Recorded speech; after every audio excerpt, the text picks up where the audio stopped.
नमस्कार मैत्रिणींनो, मी पुन्हा एकदा आलेले एक छोटासा व्हिडिओ घेऊन तुमच्यासाठी। त्याचं कारण असं की बऱ्याच जणांना अजूनही संभ्रम आहे डॉक्युमेंट्सच्या बाबतीत।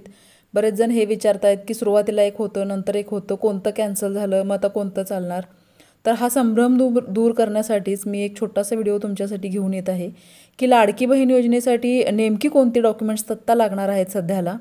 तर एकतर लागणार आहे आधार कार्ड, दुसरं लागणार आहे रेशन कार्ड, तिसरं त्यांनी बँक पासबुक सांगितलेलं आहे। पण मला हे कळत नाही आहे की ज्या वेळेला मागे GR आला तर त्याच्यामध्ये त्यांनी स्पष्ट बोललेलं आहे की डायरेक्ट बँकेत म्हणजे तुमचं जे आधार लिंक बँक आहे तर त्या डायरेक्ट तिकडे ते पैसे वर्ग होणार आहेत। आणि असं असताना पुन्हा बँक पासबुकचे डिटेल्स पण घेतले जात आहेत। पण ठीक आहे, त्यांनी सांगितलं तर आपण तेही घेऊया।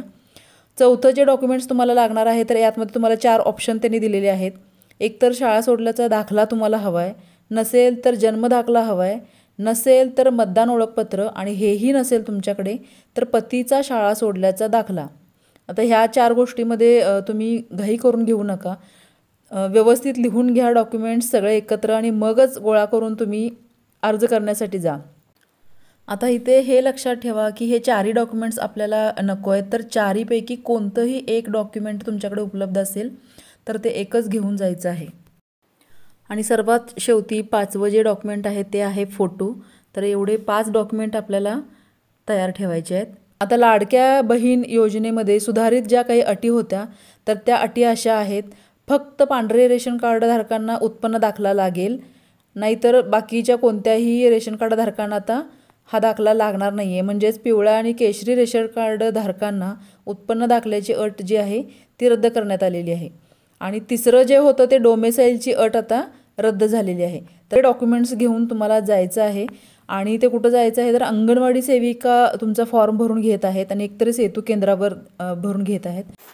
मला वाटतं अजूनही मैत्रिणींनी 1-2 दिवस थांबायला काहीच हरकत नाही आहे, कारण आपल्याला मुदत वाढवून दिलेली आहे आणि उगाच जाऊन केंद्रांवर किंवा गर्दी करण्यात काहीच पॉईंट नाही आहे। कारण जे ॲप त्यांना दिलेलं आहे ते ॲपसुद्धा सध्या सर्व्हर हँग होतं त्याच्यासारखा आणि बंद पडतं ते ॲप, त्यामुळे तेही व्यवस्थित काम करत नाही आहे। त्यामुळे 1-2-3 दिवस जर त्याला अवधी दिला तर तेही काम व्यवस्थित होईल।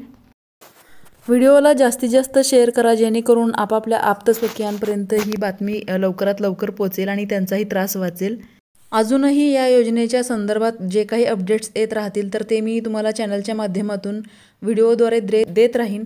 तर त्यासाठी तुम्ही अपडेट राहा, चॅनलला सबस्क्राईब करा, सोबत घंटीचं ऑल हे बटन प्रेस करा, म्हणजे मी जेव्हा व्हिडिओ अपलोड करत जाईन तेव्हा तुम्हाला येईल नोटिफिकेशन आणि तुम्ही बघू शकाल माझा व्हिडिओ सगळ्यात आधी।